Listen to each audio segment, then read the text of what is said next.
And I see Switzerland a little bit differently than most Americans might. Switzerland seems like the sanest country in Europe. Like, it's very well run, very well managed. One thing I always ask people, like, name anyone who is the leader of Switzerland. Nobody can. Yeah. It's not about faces. Because there is no one figure that, there's like a rotating group, and so you never know who it is, and it doesn't really matter. They haven't embodied power in one person. There's a high amount of federalization, so each of the cantons have quite a bit of power in terms of how they run their own affairs. The fact that they've stayed out of most of the affairs of Europe over the last several centuries, I think, has helped the country dramatically. Yo, what's happening, people? Welcome back to Catch the Zenith. My guest today is Gary Arndt. Gary Arndt is a world traveler, daily podcaster, and former tech entrepreneur.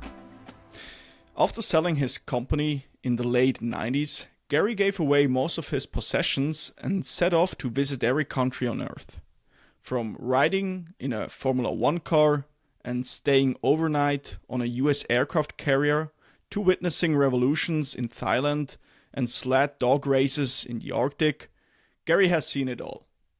Today, he hosts Everything Everywhere Daily, one of the most downloaded education podcasts in the world, with nearly 50 million downloads or plays.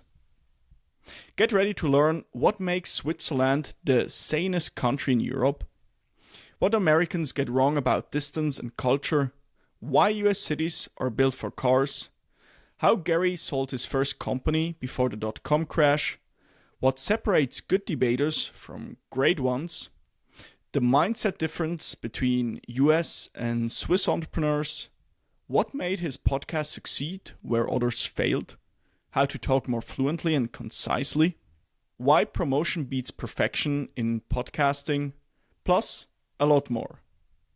And if you're new here, I'm Nicola, a 27-year-old entrepreneur, and on this podcast I share my mistakes, what I'm learning, and insights from the people I interview.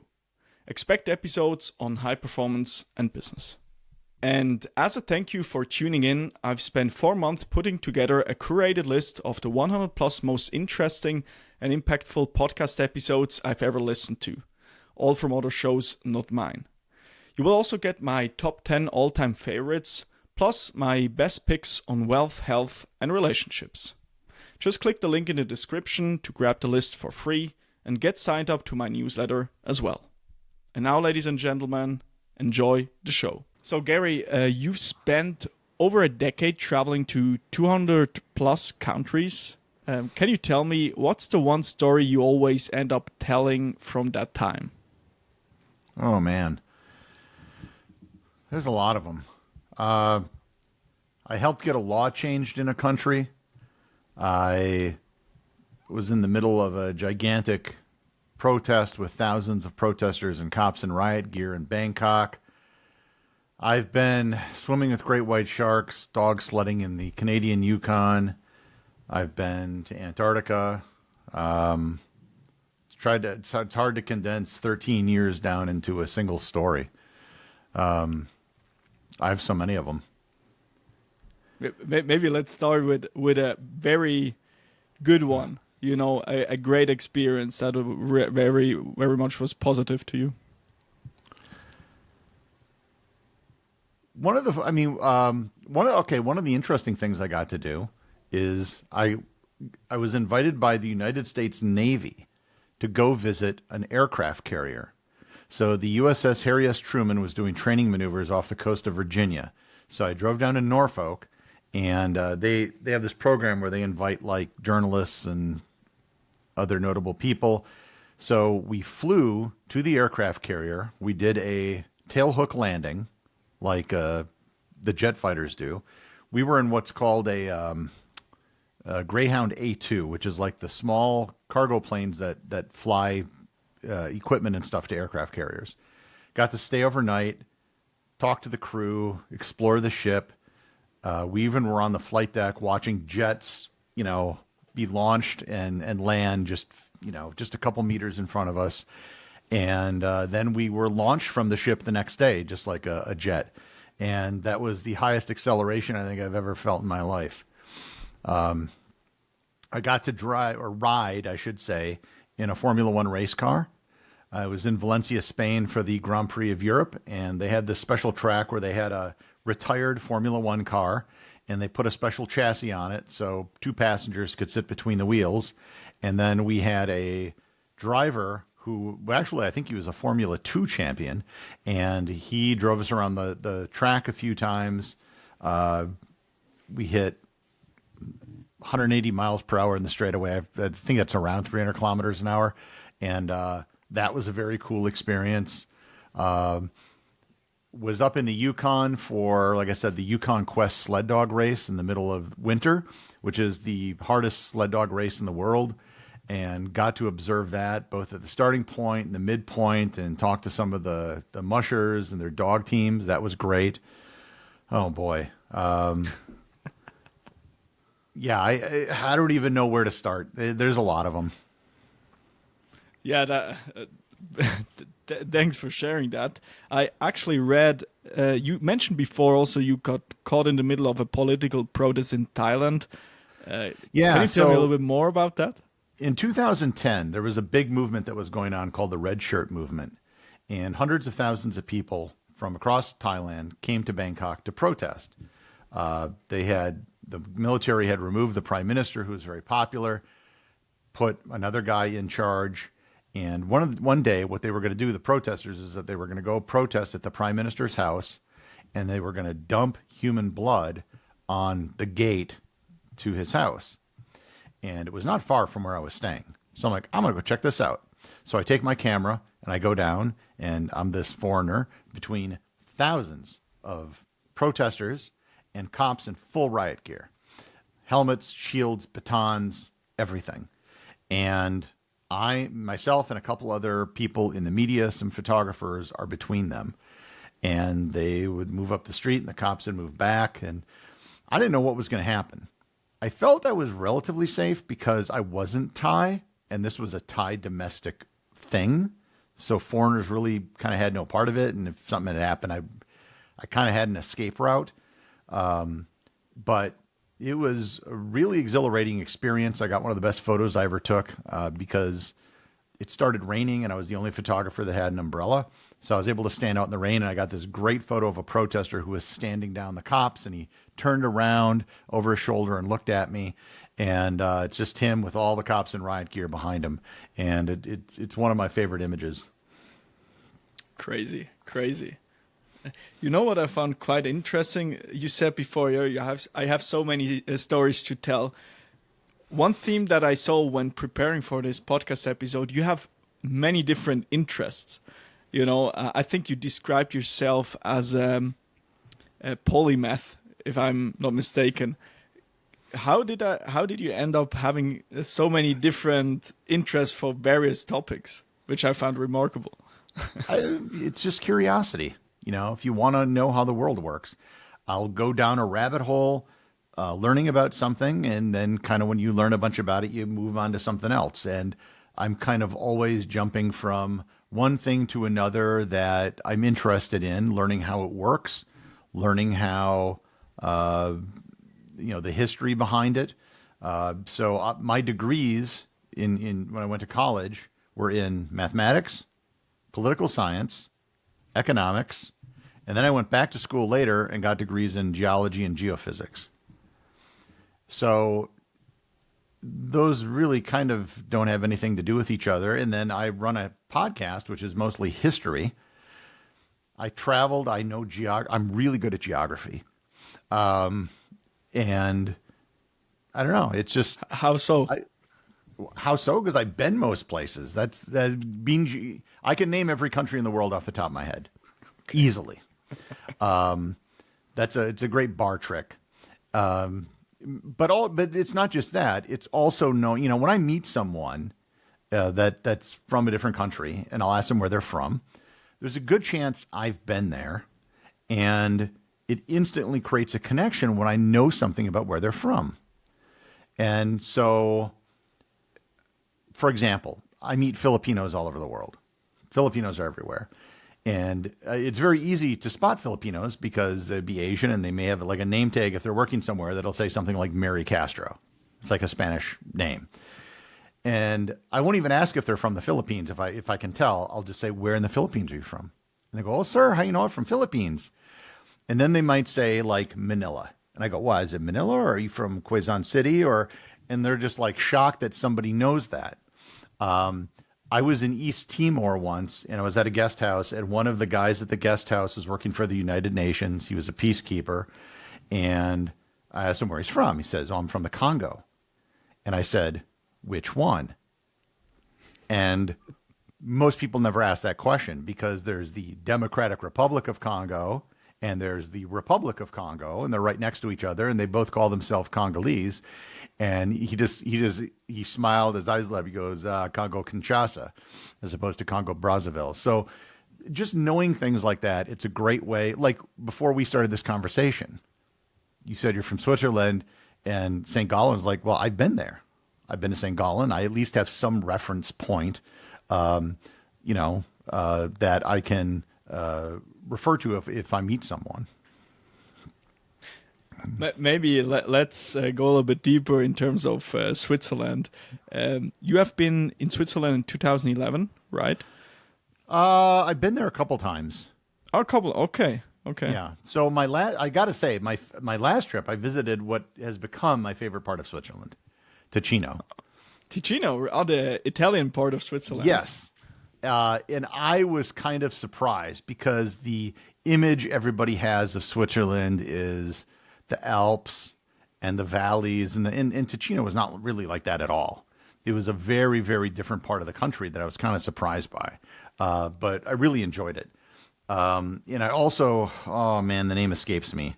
I visited one of the very small cities. It has a UNESCO site. It's a former monastery where they still speak Romansh. Yeah. I have some thought, but I'm not entirely sure where it is. Yeah. I could tell. I could point it right away if I looked at a map.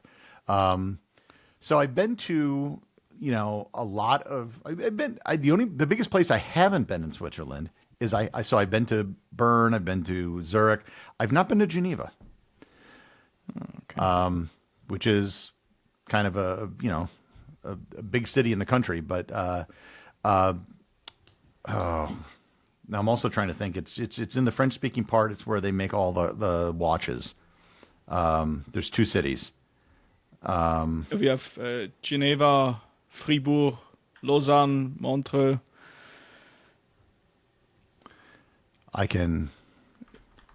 We have the canton of Jura. There, I think there's also a famous watch producer. La Chaux de Fonds? Chaux de Fonds. Chaux de Fonds. Yeah. Americans spell Chaux de Fonds. Okay. Yeah, we butcher French. German is relatively easy, but French, because sure. every word, like, you just lop off the last syllable. But all the houses are like aligned in a certain way to point south, so that when they were working on watches, they could get maximum sunlight working at their desks. It was a fascinating place, and there's still a lot of modern watchmaking that's still going on in the city. And it was a fascinating, look at the craft of making watches. You know what I found interesting? I lived for 6 months in the US, in Salt Lake City. I was there for an internship. Swiss company has their facility. And one thing, a common theme that occurred multiple times, was that Americans very much love Switzerland. Part of the reason is the mountains, etc. And maybe from your perspective, you have been there now multiple times.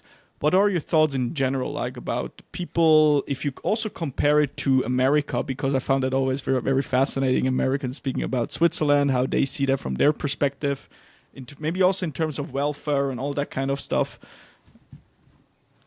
I've been to every country in Europe except for Moldova and Ukraine. And I see Switzerland a little bit differently than most Americans might. Switzerland seems like the sanest country in Europe. Like, it's very well run, very well managed. One thing I always ask people, like, name anyone who is the leader of Switzerland. Nobody can. Yeah. It's not about because faces. There is no one figure that, there's like a rotating group, and so you never know who it is, and it doesn't really matter. It's they haven't embodied power in one person. There's a high amount of federalization, so each of the cantons have quite a bit of power in terms of how they run their own affairs. The fact that they've stayed out of most of the affairs of Europe over the last several centuries, I think, has helped the country dramatically. I almost considered it like it's its own thing. It's very different from the rest of Europe. If I could pick one place in Europe I'd have to live, it'd probably be Switzerland. Wow. Okay. Which city? I don't think I'd live in a city. Yeah, more rural area. Yeah, the one thing that Switzerland has going against it is it's extremely expensive. And a lot of that has to do with the fact that the Swiss franc is so strong and has been strong for a long time. But that's not a bad thing if you're Swiss. I want to dive into three different things you just mentioned. First, you said, there's no concentrated power on one single person. We don't have one president. We have, let's put it like that, quote unquote, 7 presidents, Bundesräte. Mm-hmm. And what I found quite interesting is if you ask most people, they don't know those folks. And I very much like that. It's not about faces, it's more about what are the actions. And I actually like that about this approach, but every system is a little bit different, of course. Another thing was in terms of you have those cantons, so like states basically, and where federalism is going on basically. And I found that quite the last point I forget, but what I found interesting that you could describe it as the sanest country in whole Europe. That's interesting. Do you have some examples how you come to that conclusion or came to that conclusion? They've always just had, it seems, a very sane financial policy. Like I said, by staying out of so many wars, they've avoided the destruction that occurred in a lot of different countries. They avoid having to do a lot of the rebuilding. I don't know. It just seems like it's an extremely stable country. No. And that it isn't even so much doing something right. It's avoiding doing things wrong, if that makes sense. That because, like in the United States, they went out of their way when they made the country to okay, we're going to have all these different branches of government. We're going to split up all the power. But in the end, what happened is the president just kept getting more and more power to the point now where it's like the president has almost the status of a king, where they're just making, executive orders and decrees. And that's probably not good in the long-term health of a country. And you guys have avoided that entirely. And the fact, let's look at the very big historical picture. What ruins countries? Well, sometimes there are divisions that arise within a country. They could be geographical, they could be ethnic, linguistic, they could be political. Because you have such a strong federalist system with the cantons, if there ever is a major disagreement within the country, canton just does its own thing. And the solution in other countries would be civil war, right? Everyone has to go along with it, or it's an all or nothing type proposal. And because everyone can kind of do their own thing to within limits, you solve a lot of those internal divisions that otherwise plague other countries. I think part of the reason why Switzerland attained a certain level of success, or it was very peaceful over the past centuries or decades, I think Swiss neutrality is a big part that contributes. So, and it's quite hard because if two parties outside of Switzerland having a fight, a war perhaps, you can't pick sides, and you still need to maintain a good relation to both parties in the end. I think that's challenging, but that's in the end a good thing, because it turned out, just that's from the evidence, if we look at the evidence, we didn't have any big wars compared to many other countries that were involved in pretty brutal atrocities, etc. So I think that's a good thing. Also, you mentioned, Switzerland is good in like choosing what not to do. And I think Charlie Munger and also Einstein said, invert, always invert. I think that's a maybe interesting takeaway, not always what someone should do or a country should do. What should we not do? Or asking the question, what should we do to fail as a country and what should we do to succeed or to flip it, basically? You know what I mean, Gary? You know, it's like the Hippocratic Oath that doctors take. The first is to do no harm. And I think that's a good rule of thumb for a lot of things in life. A lot of people want to try some novel theory that's never been tested or something like that. And more often than not, just like in science, most experiments fail. And when you subject an entire country to it, it usually doesn't end well. I should also note, people think of Switzerland, oh, they're neutral, they're very peaceful and pacifist. Switzerland would be a very tough nut to crack for any country trying to invade. And I don't think people realize this. The defenses of Switzerland are, it's well defended. Hitler had an operation he had planned up called Operation Tannenbaum to invade Switzerland, and it was never enacted because it would have been so difficult. And I forget who it was. It was some Swiss military official at the time who was talking about how all the Swiss men had to go, rifle training, and they had target competition and things like that, and they were very good. And someone said, well, they have, double the population or, more of the population than you. What are you going to do if you're invaded? And he was like, well, everyone will shoot twice and go home. But I don't think people realize the fortifications that have been built up over the years. And, it's not an act of concern. I don't think there's any threat of something happening, but it is well armed. And if you go back in history, Swiss mercenaries were some of the most feared mercenaries in Europe, which is why today the Swiss Guard, the Vatican originally hired Swiss mercenaries, and why they're still there today. It's a holdover from, several centuries ago. Incredible that this partnership with Switzerland and the Vatican is still existing today.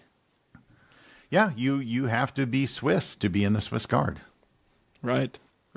Yeah, I think, acquaintance of mine, his friend went to the Schweizer Garde, right.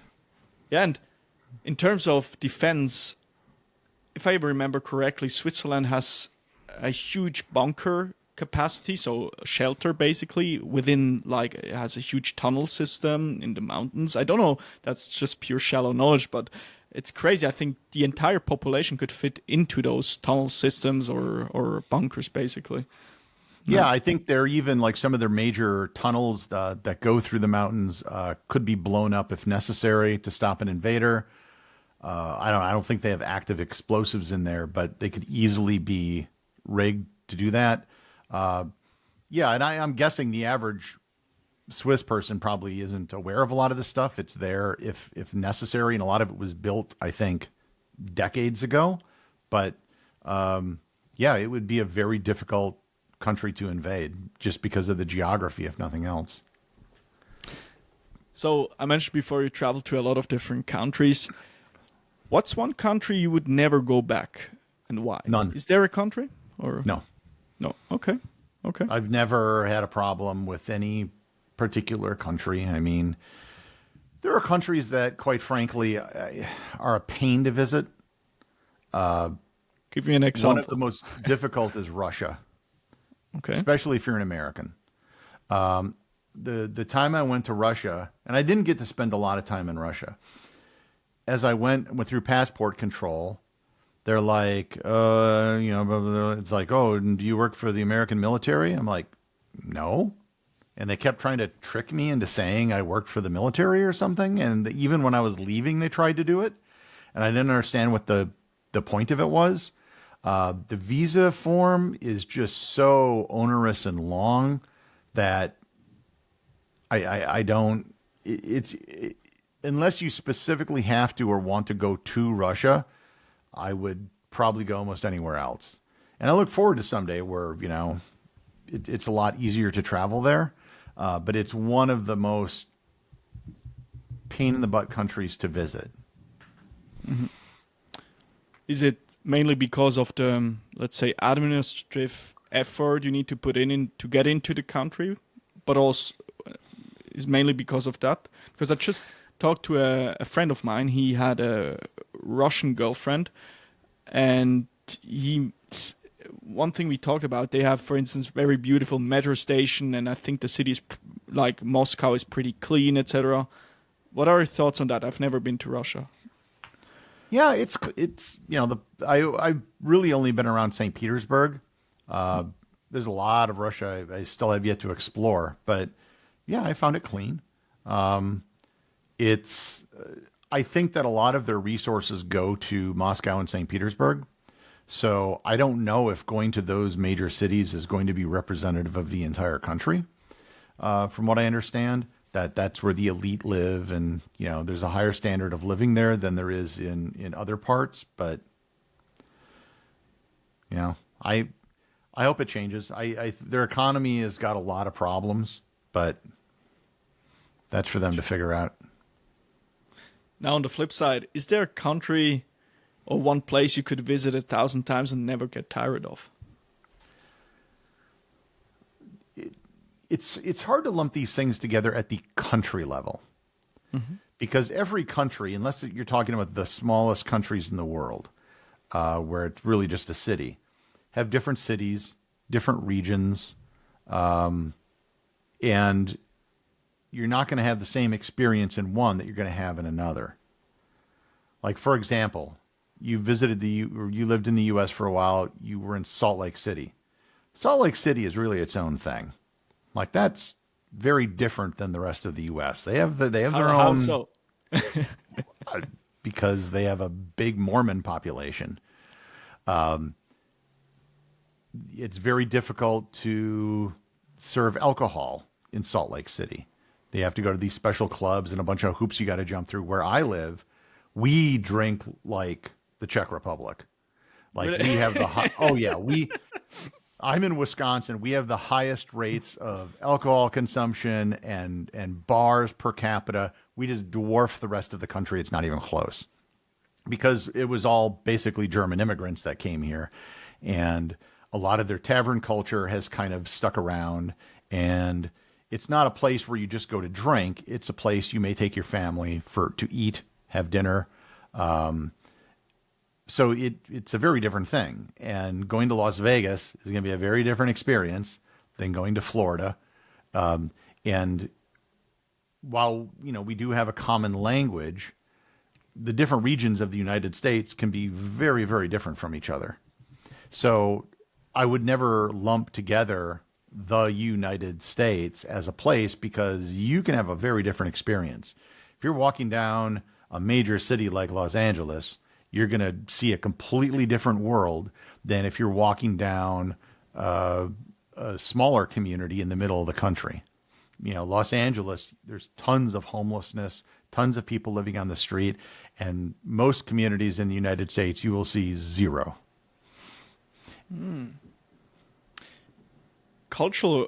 From a cultural perspective, so you're saying there are major differences between states across the United States?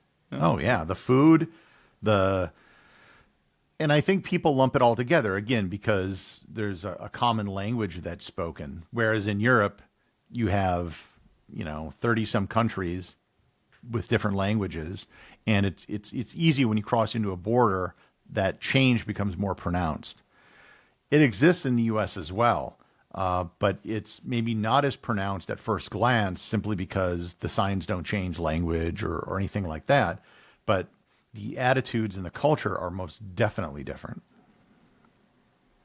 I'm actually curious. So you're American. Wisconsin, I think, is your ground where you're an expert on. Maybe also other places. But how is it now in Texas? Because I had sometimes the thought, moving to Austin, Texas would be cool because you have a lot of tech companies and there, and entrepreneurship is pretty large there.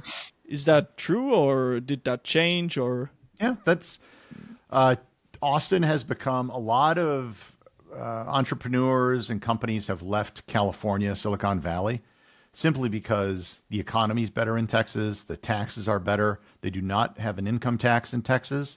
So and the weather's good. It's not. It's arguably better than Silicon Valley, to be honest, because around the Bay Area it can get kind of cool. That's still. And Austin is very different than the rest of Texas. It's like an enclave where the community in Austin, the slogan in Austin is "Keep Austin Weird," and Austin has because it's a big university town. The University of Texas is there, and that's one of the biggest universities in the United States. I want to say there's like 70,000 students that go there. And so you have much more of a university culture that's there than if you go out into, say, rural Texas. Austin is really it's like its own island in the middle of Texas culturally compared to everything else. Oh, okay. I didn't know that. And oh yeah, they're also please. Yeah. As a European, you'll probably find Austin to be more enjoyable than the rest of Texas, which is very conservative. Oh, okay. So more traditional values are there. If you're thinking of your stereotypical Texan, cowboy hat, boots, probably carrying a gun, like this, yeah. that is not going to be in Austin. Okay. Austin is closer to San Francisco in terms of culture. But the moment you leave that and go anywhere else, and it's obviously going to be different. It's not going to be that extreme if you go to Dallas or Houston or any big city. But Texas is really big. I don't think, and that's one of the things I've noticed is that Europeans vastly underestimate the size of the United States. Like I've talked to people, it's like, oh, we're going to New York and then we're going to drive to Chicago for the day. I'm like, no, you're not. That's like going from Paris to Moscow. You're not going to do that.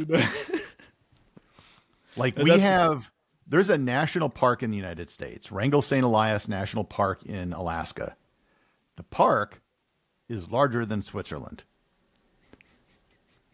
You could put, it just, people don't understand how big it is.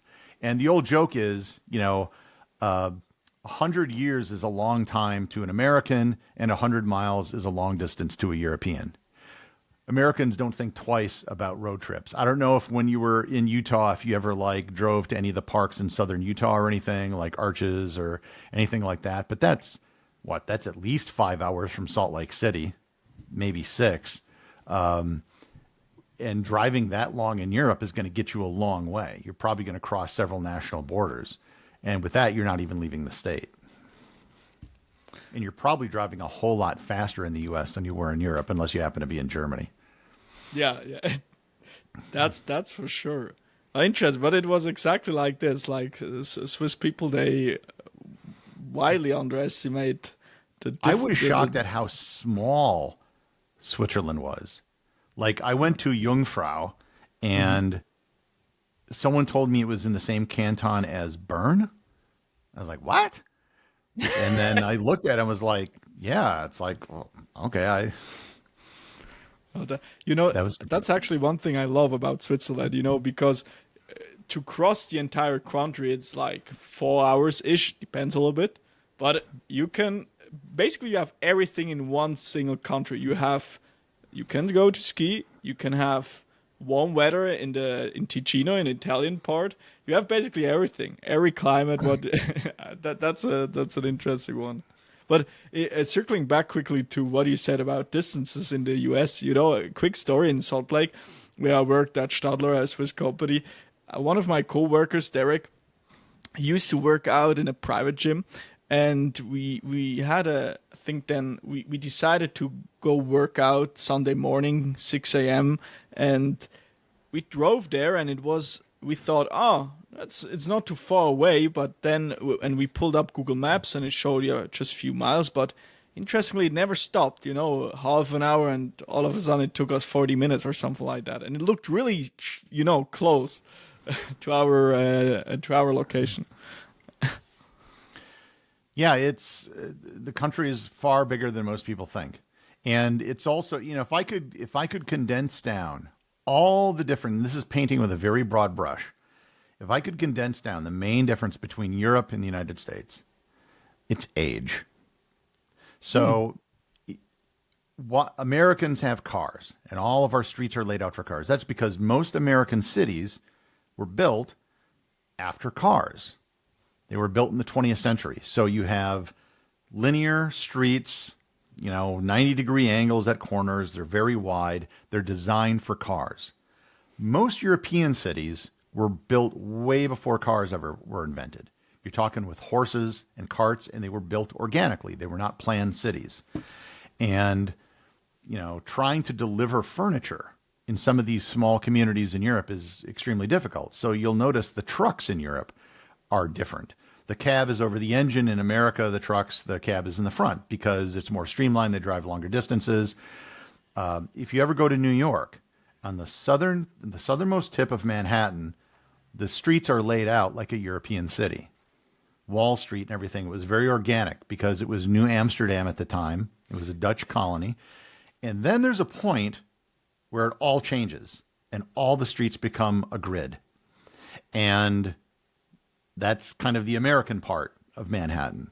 And you'll see this in several older American cities. There's a little bit of it in Philadelphia, a little bit of it in Boston, where the city core, the original old city, was basically built like a European city. It was designed organically. And then after that point, it was kind of planned and the roads are straighter and it kind of makes more sense. Americans have bigger cars. Americans have bigger houses.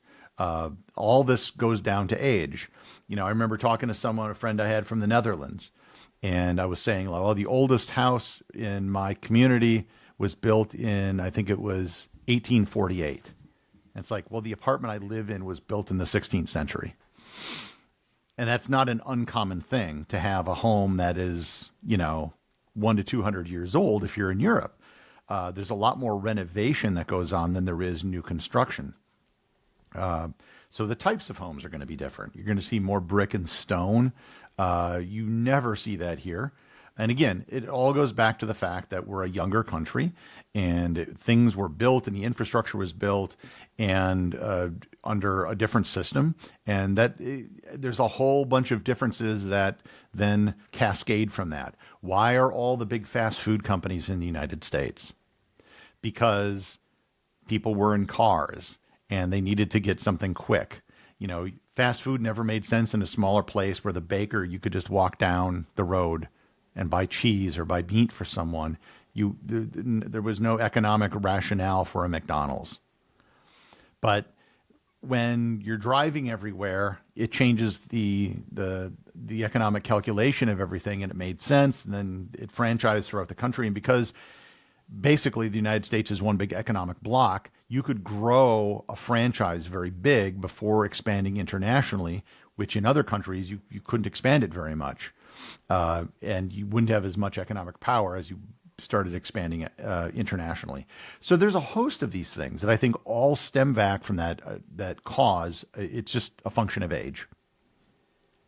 Wow, I've never looked at it from that perspective.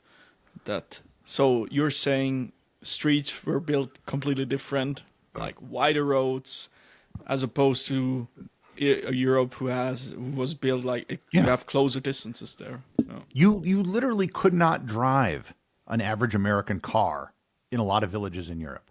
Like, it wouldn't fit. And if you took an average European car, which is much smaller, you could, it would function, but driving on a highway would be miserable, or, commuting with it. And that's why people here don't, tend to buy them. But yeah, I think it all functionally comes down to that. And another thing that goes into it as well is there was a self-selection process that went on. Who migrated to the United States? It was people that were very ambitious. They wanted to take a chance. They were willing to risk something. Oftentimes it was the second son and his family who wasn't going to get the inheritance and wasn't going to get the farm. So this was an opportunity for them to do that. So there was a cultural dynamic as well in terms of like who left Europe and who went to North America, which I think still infects the culture today, which is why a lot of the cultural reasons or differences exist between the United States and Europe. I've once read a book on ADHD, and the author made the argument that there's no wonder that there are so many entrepreneurs here, because the folks that colonized America had those traits of ADHD. Like they were willing to take risk, they were high in openness, etc. I found that quite an interesting perspective, that those folks actually, yeah. And in the end, it's how you can put it in different ways, whether it's ADHD or personality traits, doesn't really matter. But for the sake of this discussion, I just found that interesting. Yeah, and it makes sense, yeah, that the country is constructed like that. I think there are cultural attitudes. I've talked to some people in different countries in Europe about this. One guy in Germany told me that there was a higher negative social status in terms of failure, right? That if you started a company and failed, that this was looked down upon and you might not do it again. Here, it's just like, oh, well, okay, this is your third business. Eventually you'll get it right. That failure is just an opportunity to learn. And if you're an entrepreneur, that happens, right? And I think there's less of a stigma with that here. I don't think it's as much of an issue as it used to be, obviously, but there's still this notion of aristocracy, that there are some families that are like old and established families. We don't really have that in the U.S. There are certainly, upper class people, but it's almost exclusively determined by money. And it's very much a thing that by 3 generations, first generation makes the money, second one spends it, and the fourth one has nothing left. There are no ultra rich, if you look at the robber barons of the late 19th century, their families still exist, but they're a shadow of what they used to be.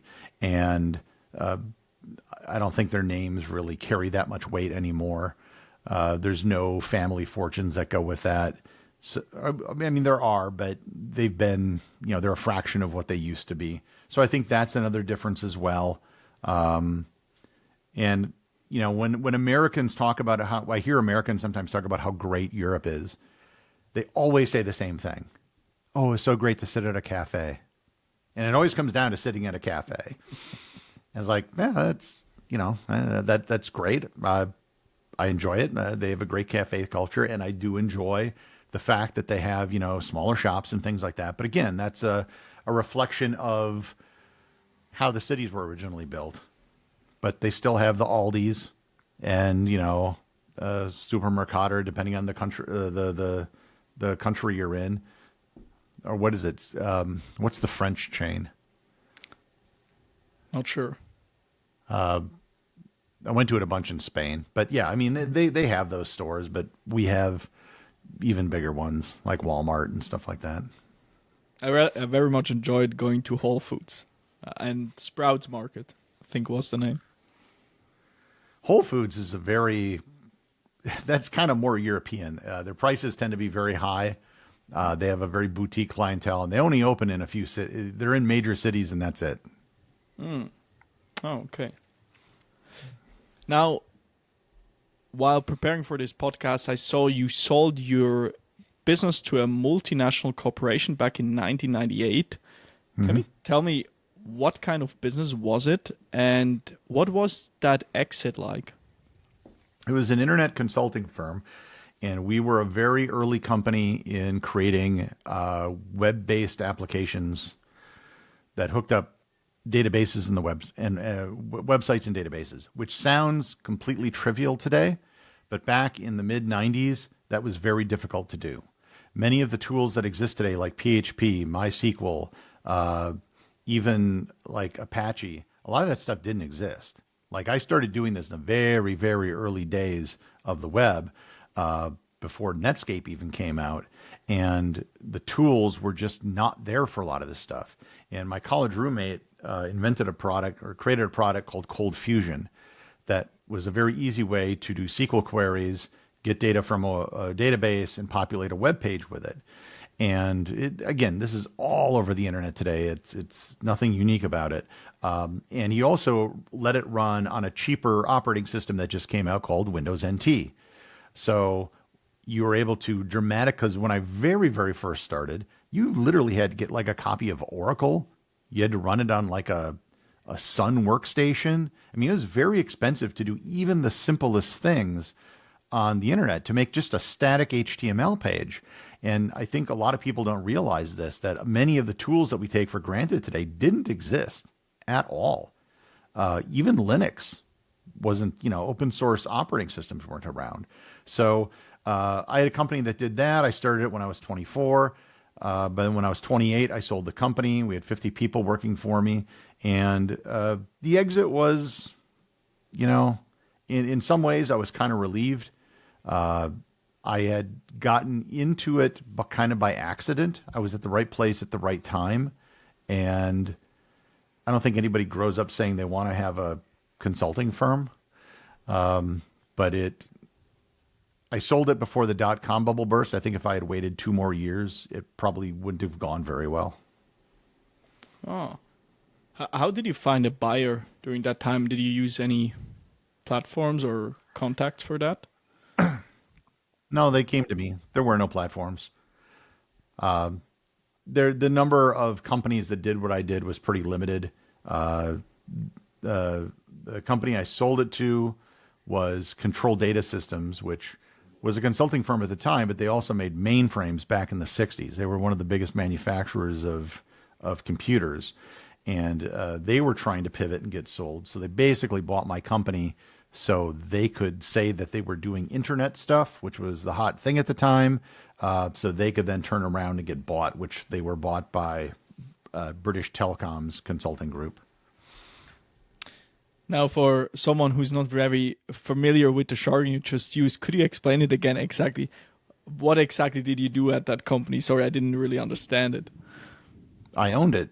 I ran it. No, in terms of the service you provided or the consulting service. We built interactive websites that integrated databases with the web, as opposed to just static HTML.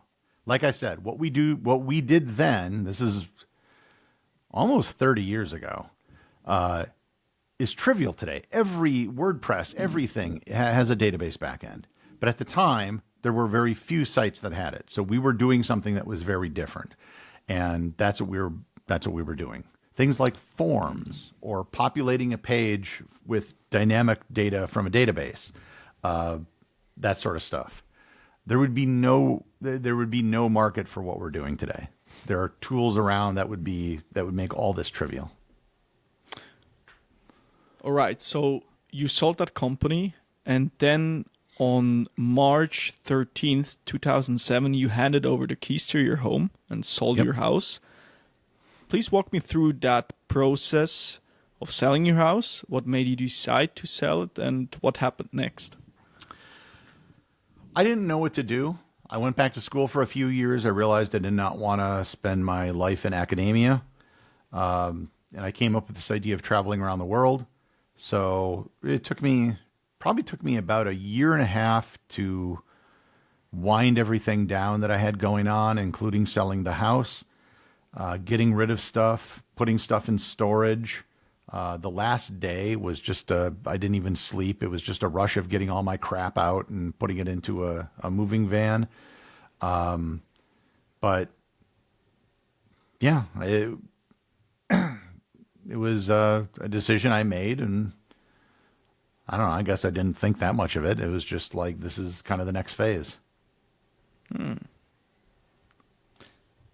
You know what just popped into my mind?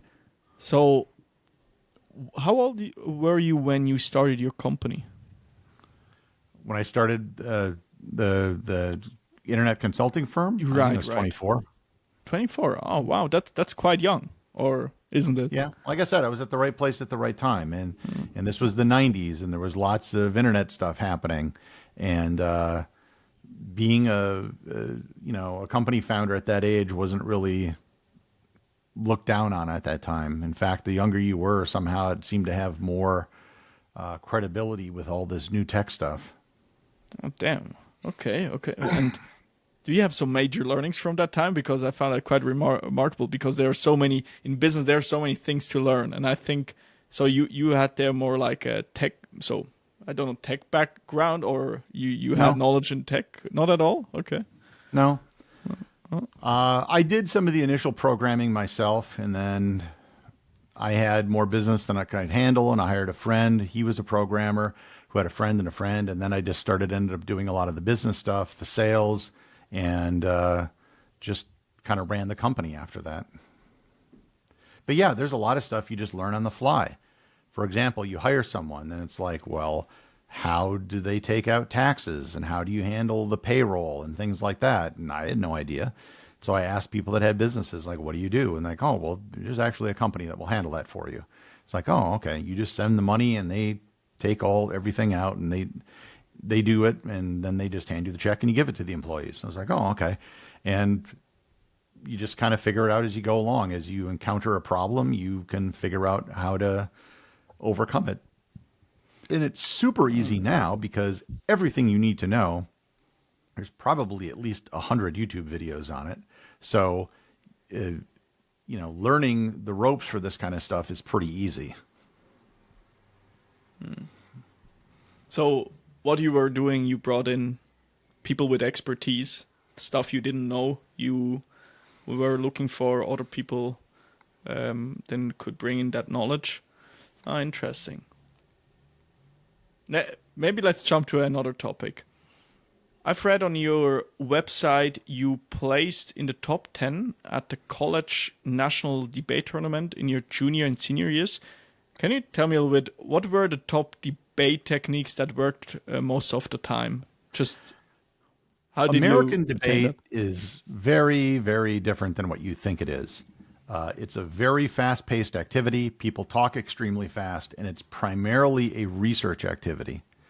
So we would carry around at the time tubs of evidence in file folders, and you kind of just develop strategies, before the debate round commenced, kind of like sports in a way. You have a plan, a game plan for what you're going to be able to do, and you execute it.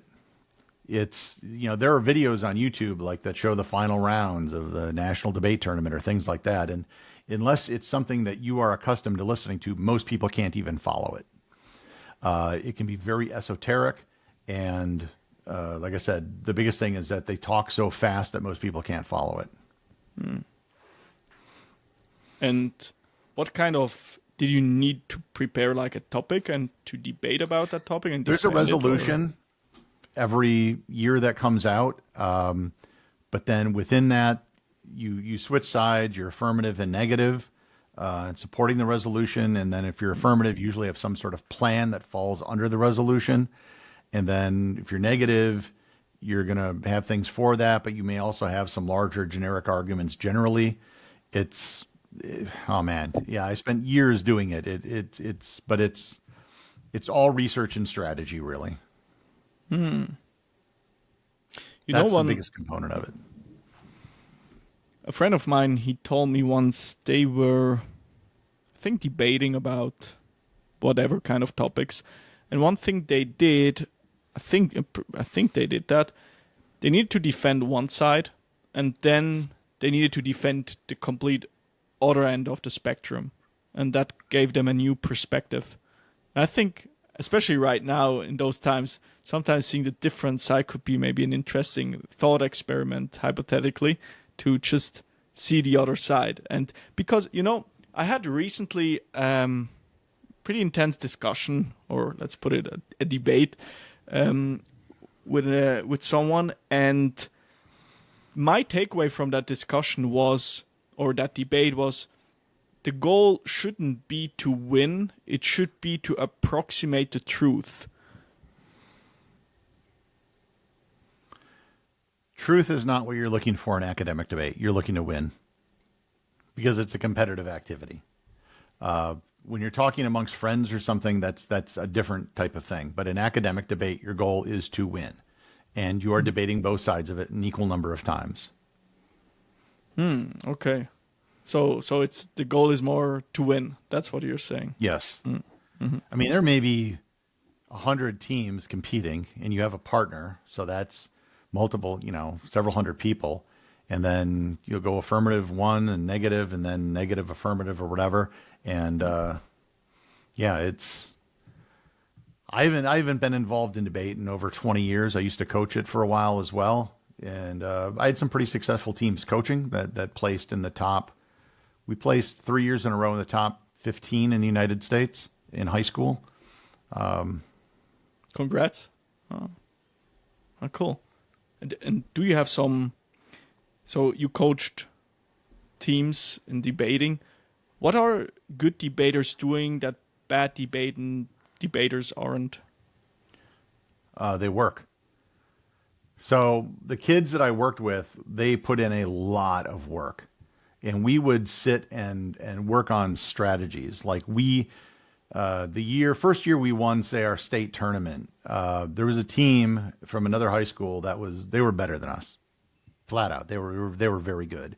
So we put in a lot of work and we did a lot of research. We knew what their arguments were. And we prepared it down to the smallest iota. So when we debated them in the semifinals of the state tournament, we were ready. And to the surprise of everybody, the decision was 3-0 for us. And they were even surprised. It was like, wow. And they then, having lost to us, we hit them again at the National Tournament of Champions, and they clobbered us because they were then ready for everything that we had done. But it's that preparation and work that goes into it. It's not something you just do on the seat of your pants and try to be clever. That can occasionally work, but it's not something that you can rely on. I don't think you're going to go very far with that. And I think that the lessons I learned from debate were probably far greater than the lessons I ever got from running a company. How so? Because it tells you to anticipate what other people are going to do, and that ultimately success is going to be dependent upon the amount of work you put in. So the more work you put in, the higher the chances you win the debate. Generally speaking, yes. There are exceptions to that, but the teams that do the most research, the very top programs in college like Northwestern, they would have a team of people, like a war room during the national debate tournament, where they had grad students all doing research, because they would have an army of other students going to all the debate rounds and watching of all the other top teams, finding out what they were doing, sending that information back to the war room where then people were researching it. I mean, it was a huge operation, and that's what went into it. And I think that, let's say you're starting a business or you're an entrepreneur, you have an idea. That's great. Ideas don't mean much. There's lots of great ideas. What matters is execution. In my podcast, I've talked about the history of inventions. And almost every single invention, at least some version of it, was developed by someone else first. But the person who gets credit for it, or who is associated with the invention, is the one who created a practical version of it, not just the idea. Thomas Edison is often credited with inventing the light bulb. He is not the first person to come up with electrical incandescence. That was one of the first things that they did with electricity. Someone heated up a wire, it glowed, and made light. What he did is he created a system where you could put it in a bulb that had a vacuum, it wouldn't burn out, and he had a patented screw system so you could easily put a light bulb in or out or replace it, and it was very easy for people to use. And that's what won. And there's just all sorts of examples of that where, Henry Ford didn't invent the assembly line, but he perfected it, and he was able to use it. And, Apple didn't invent the smartphone, but the iPhone was a far superior version of it. So a lot of people think that Steve Jobs invented smartphones. It was the iPhone that really took off and changed the market. So the people who take action are the people who win in the end. It's not just taking action. You got to be smart about it. You need to have a strategy. But just having an idea in and of itself doesn't mean much. You know, someone may have had the idea of something like an iPhone.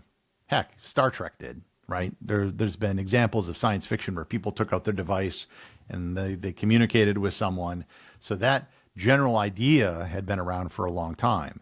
But making it into something that was viable, that actually worked, was far more challenging. That's an engineering problem. That's a design problem. And that's what Apple eventually did. I don't know if you're old enough to remember the Palm Pilot. No. Please tell me. Late 90s, early 2000s, I'd say the Palm Pilot was this little thing. It was kind of the size of a smartphone, and you could write on it. And it was really just something that you could put in your pocket, and it had like a calendar and contacts and things like that. Eventually, they came out with a Palm Pilot phone, but it just was not the same. It was a universe away from. Now it may click. I know what you mean. And then BlackBerry came out with their thing, and it had a full keyboard on it, and that was very successful. But then it was only used for messaging. You couldn't really do anything else. And when it came out, there's videos of Microsoft president Steve Ballmer laughing. It's like, nobody's going to buy a phone that doesn't have a keyboard on it.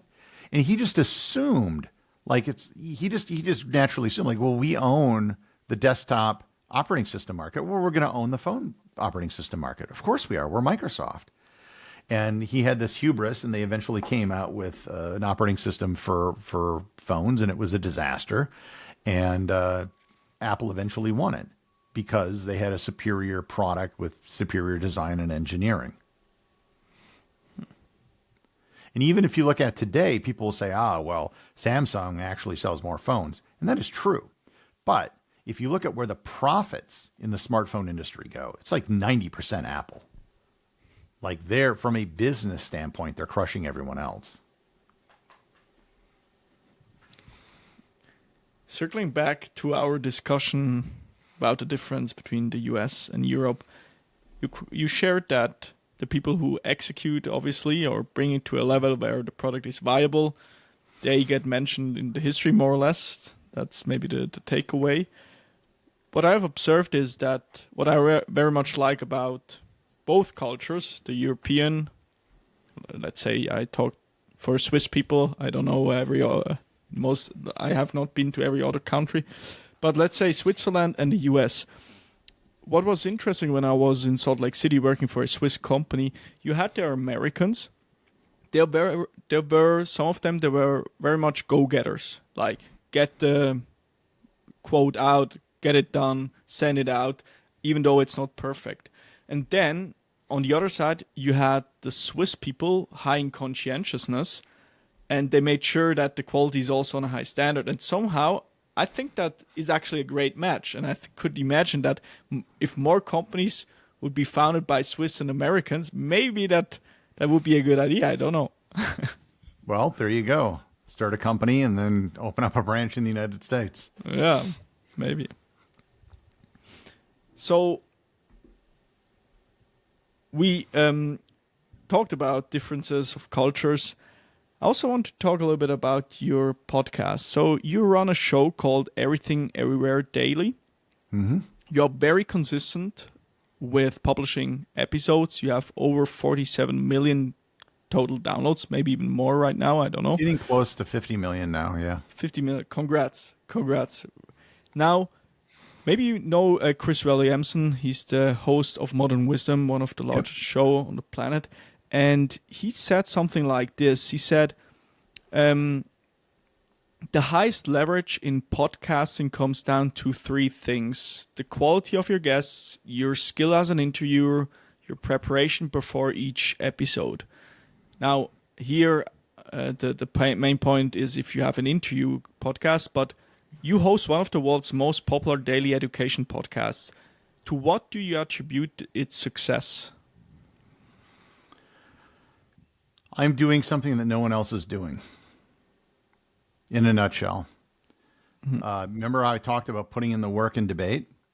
When I started this show, I asked some of my friends who had successful podcasts what they thought of it. They all said the same thing. One, this is a great idea.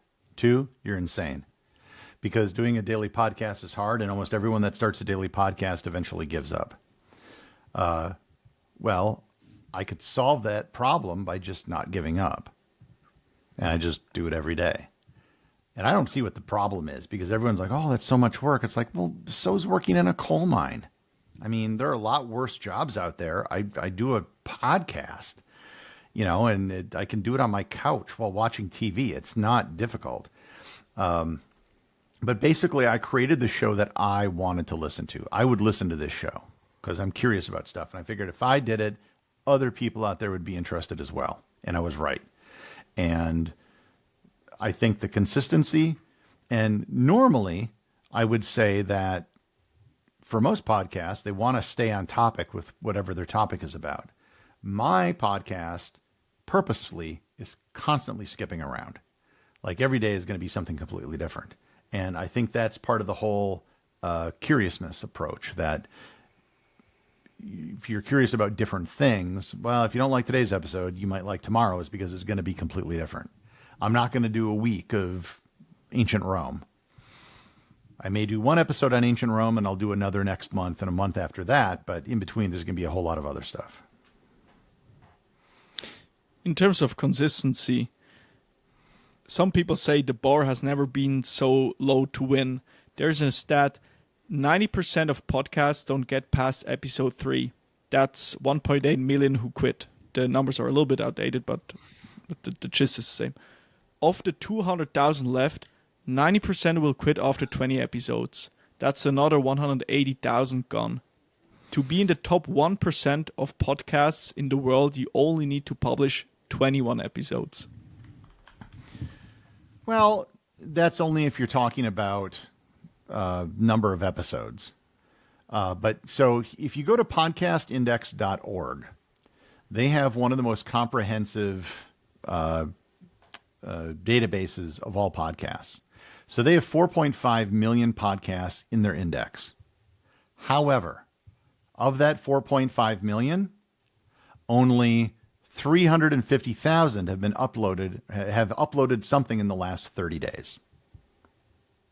So your competition really isn't 4.5 million. It's, 350,000. And that's 30 days, right? If you look at the last 10 days, it's 238,000.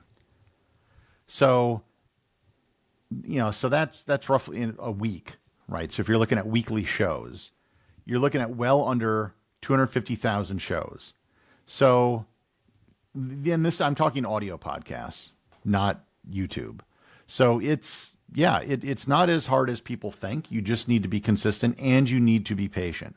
With audio podcasts, there's no algorithm, which is good and bad. It's good in that you don't have to pander to the algorithm and suit your content accordingly, like a lot of YouTubers do. There's no audience capture. The bad side is nothing goes viral, so you can't hope to have one episode just blow up.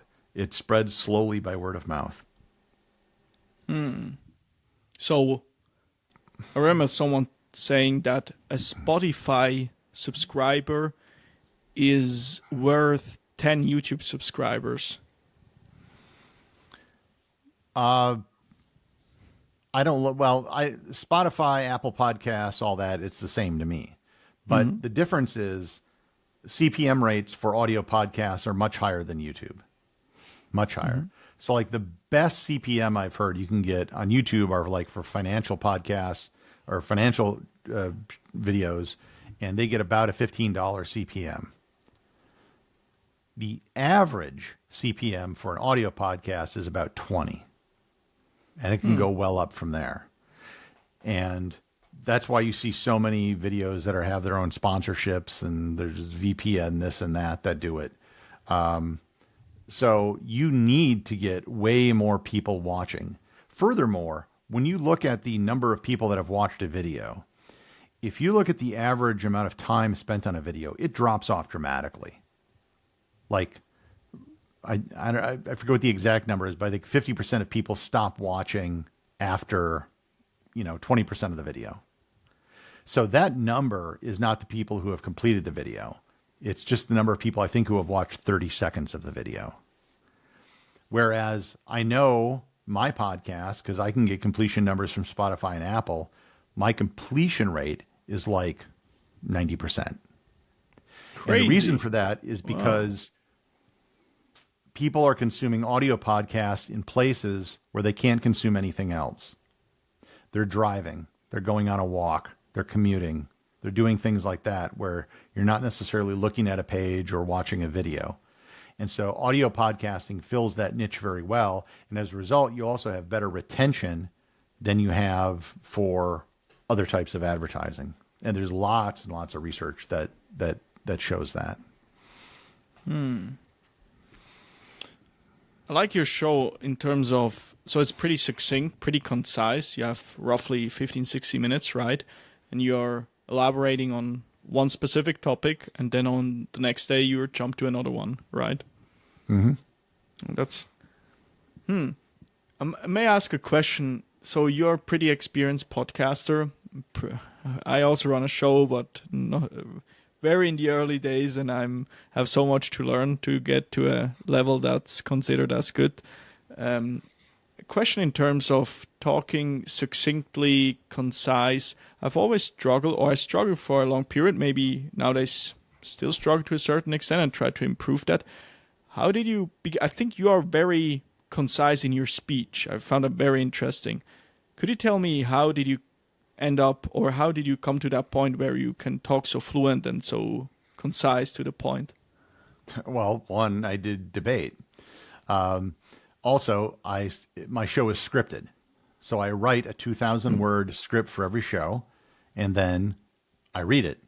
And if I screw up, I go back and start at that point, and then I keep reading until I'm done. And then I have a fully edited show, and it's complete. So it takes me about 20 to 30 minutes to do 15 minutes of audio.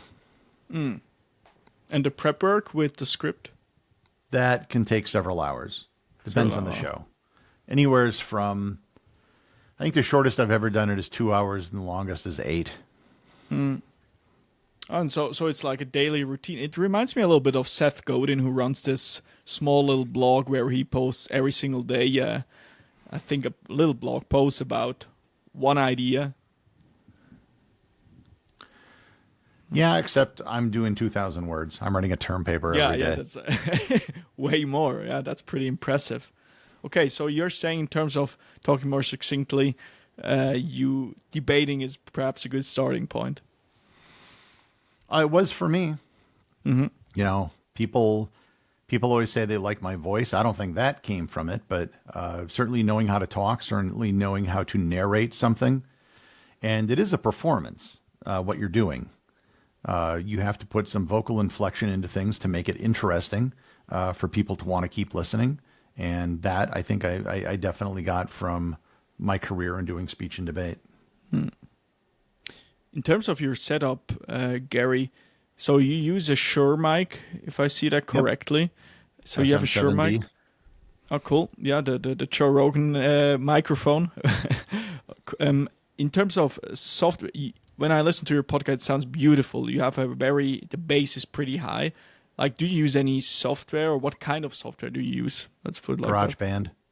You use GarageBand. Ah, okay. Do you run it through a software after GarageBand, like Audacity? I have a program called Levelator, which is, I don't even know if it's available anymore, but it's the simplest program in the world.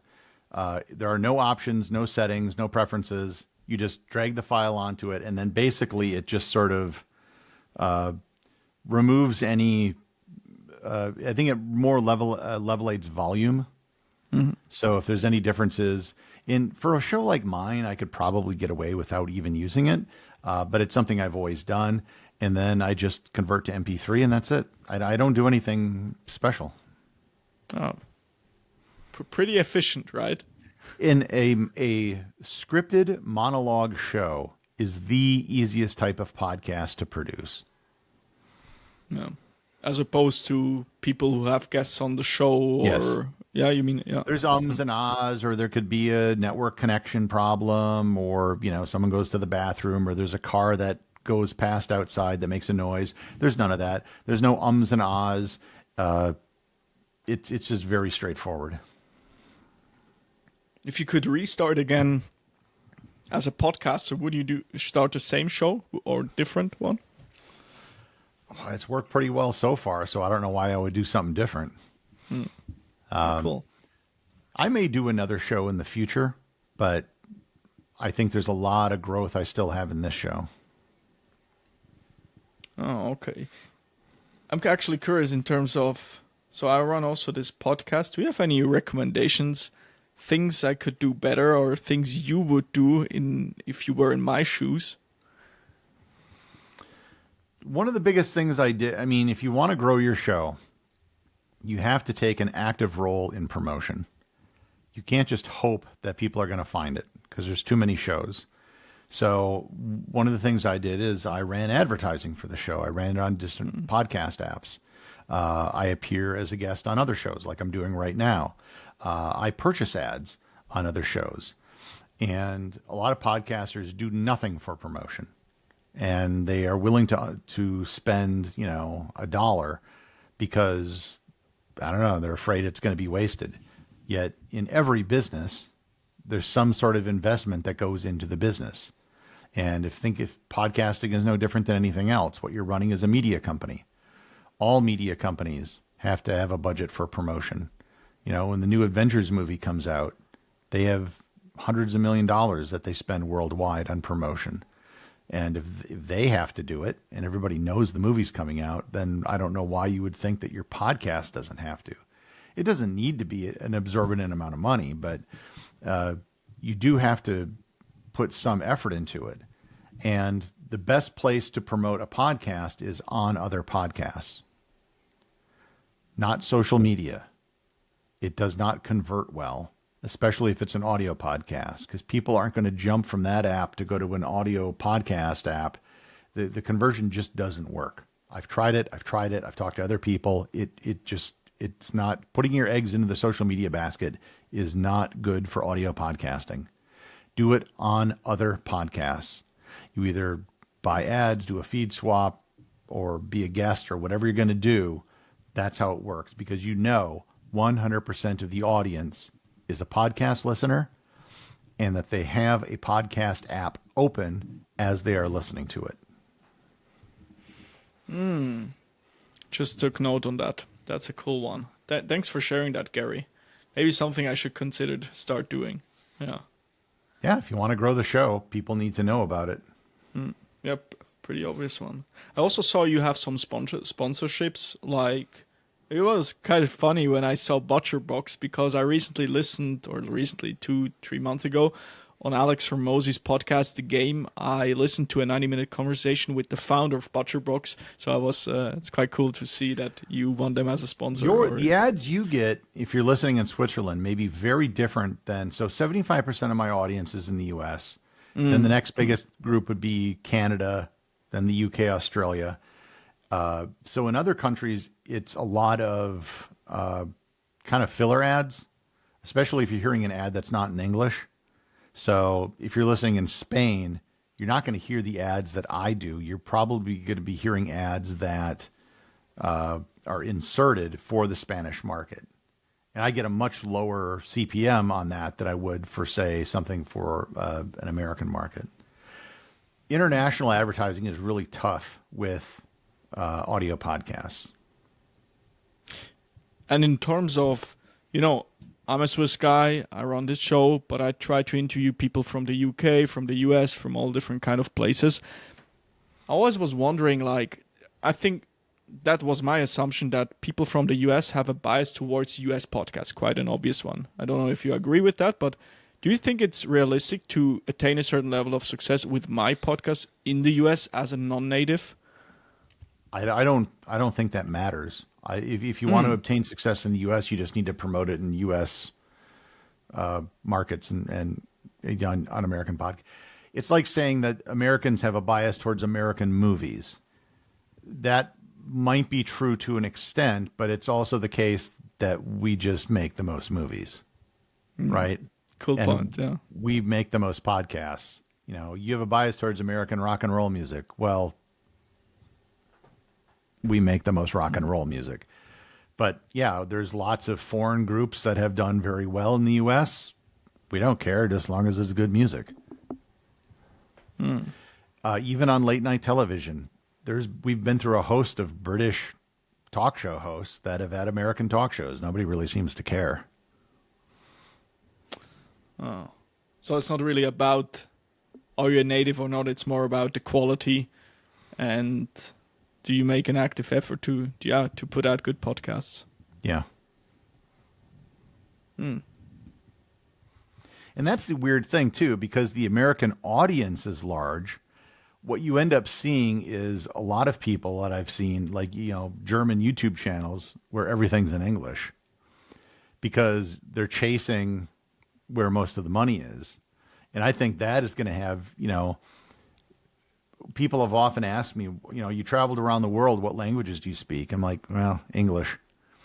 And the dirty secret is that you can get by in most places just speaking English. And in the places you can't, one, it's probably going to be a rural area. And two, well, what language would you speak? Because there's, dozens of other different languages. I could get by in Switzerland, no problem, speaking English. Not an issue. In fact, all of Northern Europe was that way. So doubling down on let's say, I think one thing I try to do is become better in talking English because I think that's correlated with the quality of my show. If I can convey the message in less words and in more precise words, people will listen more to that. That makes sense. As opposed to if a native doesn't really know what he's talking Your about. English is fine. Okay, appreciate good that. Enough. Thank you. You think it's good enough? Okay. Yeah. Okay.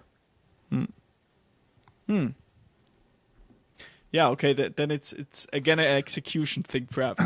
A promotion. The thing with English is there is no one English, right? There are Englishes, and because it's become an international language, there are all sorts of different accents. There are all sorts of different ways of speaking it. And there's far more tolerance with English of people that have an accent or come from a different country or speak it as a second language because there's so much of it. So it's not something I think that most people really think about that much. There's lots of, Europeans, YouTubers and podcasts that I've listened to, and I don't really think about it too much. I can understand it. The end. Yeah, because there was something I thought about. I want to speak like a real American. You have certain, let's say, pretty specific words that you use in the US that you not necessarily use in Europe. I don't know what's a good example. Like, pull out my phone, something like that. Pull out. I think not a lot of people would say, I take out my phone or something. Some nuances like this. There's differences between British English and American English, but in the big scheme of things, they're pretty small. Like, what they're saying. Like, there's only a couple times where there's confusion as to what the meaning is. And the only times I have had that happen to me in the last several decades is when a British person is talking about a vegetable that they just have a different word for. Like the first time I heard aubergine, I was like, what the hell is that? And they're like, oh, it's eggplant. Oh, okay. Yeah, that's a good aubergine. Yeah, right. That's a cool one. Yeah. All right. No, I appreciate your advice. That's for sure. So I think we had a good conversation. We talked about cultural differences between Europe, Switzerland, and the US. We talked about your time traveling and starting a business, debating, and now podcasting. Maybe let's end this conversation with, I saw on your website you want to travel to some more country like Cuba and Jamaica. I'm not sure if it's outdated or still up to date, but what's next for you? At the bottom of my list, it was like future travels, and I made that back in, I think, 2020. And I actually had Oh, plans to go to those places, and then the pandemic hit, and then I started this podcast, which is a daily show, and I haven't left the United States in 5 years, simply because of the demands of doing the show. Now, I'm pretty sure that I'll be traveling again. I'm not going to travel like I used to. This winter, I'll probably take the show on the road and rent an apartment. I was thinking in Australia or maybe New Zealand, and I'll stay there for a couple months and just do the show there, and avoid the worst of winter. Or I could, go to Spain or, even Switzerland. But I wouldn't be running around sightseeing like I used to. It would probably just be staying in one place, doing the show, and just, living in a community for an extended period. okay. Okay, got it. Got it. And for you in general as a person, what's next for you? I'm going to do tomorrow's show. Love it. Looking forward to it. All right. What's the best place for people to find you online, Gary? Just open up your podcast app and look for Everything Everywhere Daily. Love it. All right. I don't post much on social media anymore. It's all in the podcast. Got it. All right. Hey, thanks, Gary, for taking the All right. time.